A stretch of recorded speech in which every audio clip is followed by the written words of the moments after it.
Welcome back to the Barley Lads. Don't forget to like, subscribe, hit the notification bell. Leave us a comment to let us know how we're doing. Today, we're getting a little weird. We're drinking Jack Daniel's Triple Mash. Jack Daniel's Triple Mash is a blend of straight whiskeys from the Jack Daniel Distillery in Lynchburg, Tennessee. 50% or 100 proof with a minimum age of 4 years. Price-wise, you should be able to get this between $30 and $35. This is 60% Tennessee rye, 20% Tennessee whiskey, and 20% American Single Malt. So this is Jack Daniel's Triple Mash, new release out of Jack Daniel's along with their bonded whiskey, and probably the most unique whiskey to be released in the last year. Being a triple mash, it is incredibly unique that it's a blend of rye, malt, and Tennessee whiskey. And on top of that, the fact that it's still bottled in bond. I didn't know you could mix whiskeys and call it bottled in bond, but apparently you can. So another interesting thing that I learned about Jack Daniel's, you can learn some history on the old video that we have of the original Jack Daniel's, number 7 release that we did sometime last year. But with their charcoal filtering, they actually have sugar maple where they stack it up and have a giant blaze where it gets up to like 2,000 degrees, and that's the actual charcoal that they used for their filtering. And they do that like 3 times a week, 3 giant fires, and that's where they get all their filtering, their charcoal for their filtering. So diving back in though to the actual whiskey, all of these components are distilled in Lynchburg as well, at the same distillery, which is also part of the bottled in bond. It all has to come from the same place.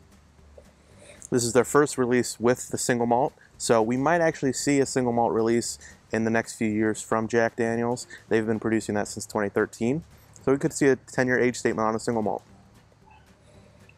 Sweet, you still get the Jack Daniel's sweetness from it, from that charcoal filtering. Not as much banana as you would typically get. Very creamy. A hint of the banana coming off almost like a banana bread with like chocolate chips. Some of the rice spice comes through, but for 60% of the blend, pretty mellow for rye.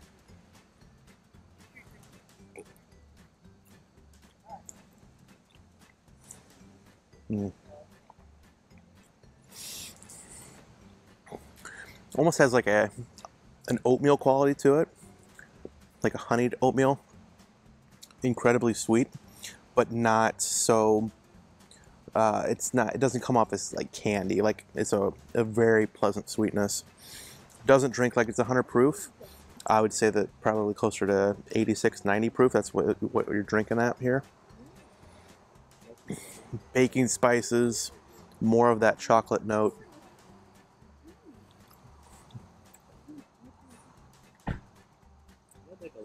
Not a super long finish, but what sticks with you is a little bit of the oak tannins, but that chocolate note sits on your tongue for a long time. And some of that malty quality from that single malt in there is also coming through. Phenomenal release though from Jack Daniel's. Certainly wasn't expected, especially with that single malt in there, because I had no idea that they were producing it, and I don't know if anybody did. So hopefully we'll see some more interesting releases from bigger brands like Jack Daniel's, because Old Number 7 is the highest selling whiskey, I believe, in the world, or certainly in the top 3. So for such a big distillery like that to produce things like this, pretty cool. And hopefully we see more coming out in the next few years. So thanks for watching another episode of the Barley Lads. This has been Jack Daniel's Triple Mash.